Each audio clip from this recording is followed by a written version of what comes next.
How's it going, guys? We're here in Moab on our way back from doing probably one of the craziest things I've ever done, climbing a 14,000 foot mountain in Master Chief armor.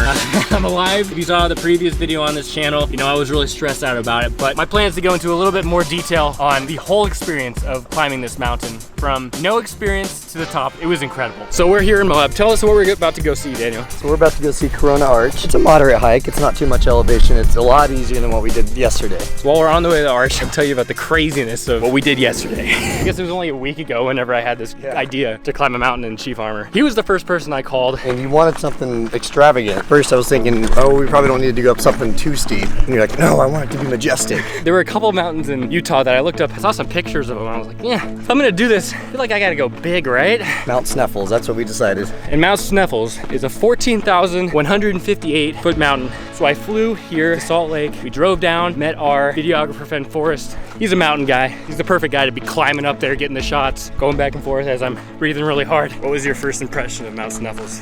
Like from when we first drove in? Yeah. I mean, I thought it was big, but I wasn't sure how steep it was gonna be, the actual climb. Pictures never do anything justice either.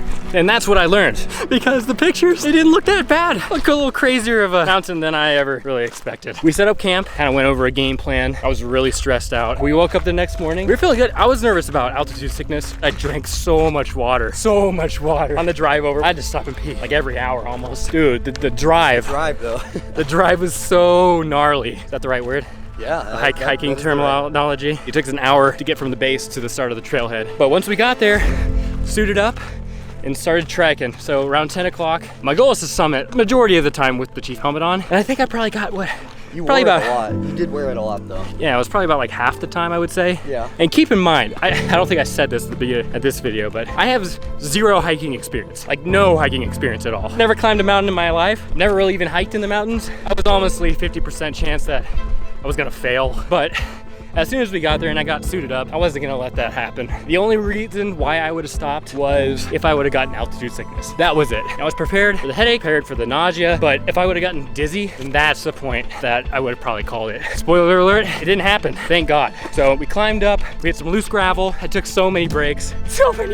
We got to the ridge, and I don't even know what else there is to say. You gotta watch the video to see the full experience, but a lot of nerves going into this. As a personal achievement, I was super proud to be able to do something like that with no prior experience. That part might have been a little bit stupid. It wasn't the smartest decision, but you wanted something challenging. I just don't want anybody to see this or see that video and think, oh, well, if Brad can do it, I can too. I just got extremely lucky that I didn't get altitude sickness. You had two of the best guides out there. That's right, I did. We got to the top, thank God. We got down slowly but surely. We lived to tell the tale. What I got from this, and I wanted to say this at the end, but it didn't really hit me until the way down. When you put your life in a situation like this where one little slip and you're, done skis, all the problems in the world really go away. I'm not thinking about any of those things. I'm thinking about not dying. And it really amplifies what you shouldn't waste your time worrying about. And it also amplifies the good things in life. For me, my wife, Jessica, coming down, I'm just so grateful to have you in my life, Jess. My friends, it's so cool to have these people who want to be around me.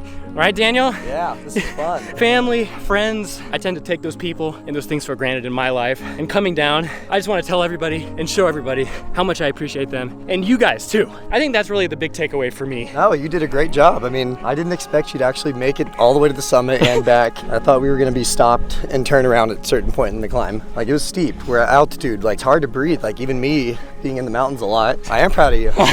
You did it in the Master Chief costume. Armor. No, it's definitely a costume. No, it's armor. It helps you sleep at night. It does. It really does help me sleep at night. Well, let's this song is true. Belly beat and skangle man, yeah, them a bring good vibes to you. And then you see the light in yourself so bright, and so you know where you belong.